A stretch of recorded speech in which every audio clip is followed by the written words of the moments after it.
বিদেশি সুন্দরী নারী হয়ে বন্ধু সাজা, এরপরে লাখ লাখ টাকা হাতিয়ে নেয়া। বিমানবন্দর দিয়ে লাখ লাখ ডলার দামি গিফট পাঠানোর লোভ দেখিয়ে বিভিন্ন পেশার মানুষের কাছ থেকে টাকা নেওয়া হতো। এবং আশ্চর্যের বিষয় হলো, এসব প্রতারণায় জড়িত বাংলাদেশে থাকা আফ্রিকান নাগরিকরা। 11 নাইজেরিয়ান সহ এক নারীকে আটক করেছে ঢাকা মহানগর গোয়েন্দা পুলিশ। বিমানবন্দর দিয়ে দেশে ঢুকছে লাখ লাখ ডলার। কয়েকটা লাগেজে করে এসেছে এসব ডলার। কারো কোনো বন্ধু যদি বিদেশ থেকে এত ডলার পাঠায়, তাহলে কে না নিতে চাইবে? আমেরিকান সেনাবাহিনীর নারীদের ছবি ব্যবহার করে হোয়াটসঅ্যাপ বা ফেসবুক আইডি খুলে বিভিন্ন শ্রেণী পেশার পুরুষদের নক দেওয়া হয়। দিনের পর দিন কথা বলতে বলতে সম্পর্ক গভীর হয়।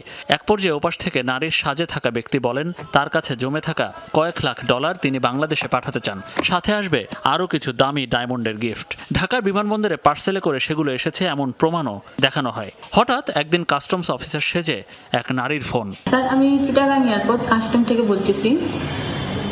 স্যার, আপনার একটা পার্সেল আসছে ইয়ামিন থেকে। জি স্যার, আপনাকে জি স্যার হ্যাঁ স্যার, আপনাকে আমাদের কাস্টম ক্লিয়ারেন্স চার্জ দিতে হবে।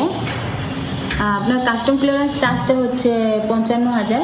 আমরা অ্যাকাউন্ট নাম্বার দিব, ওটাতে পে করে দিবেন স্যার। এসব গিফট বন্দরে থেকে ছাড়াতে কাস্টমসকে দিতে হবে টাকা। বহু ভুক্তভোগী প্রতারকদের দেয়া বিকাশ বা ব্যাংক অ্যাকাউন্টের নাম্বারে টাকাও দিয়ে দেয়, পরে আর আসে না গিফট। ফেসবুক বা হোয়াটসঅ্যাপের ব্যক্তিরাও উধাও। ডিবি জানায়, বিদেশি সুন্দরীর বেশে যারা কথা বলতেন তারা বাংলাদেশে বাস করা অবৈধ আফ্রিকান।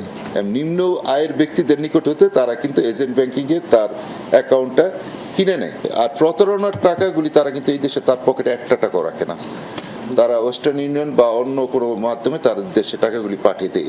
আটককৃত 11 বিদেশির কারো পাসপোর্টের ভিসা পাওয়া যায়নি। তাদের প্রত্যেকের বিরুদ্ধে মামলা ও ওয়ারেন্টও আছে। মূলত তাদের কাছে পাসপোর্টও পাওয়া যায় না।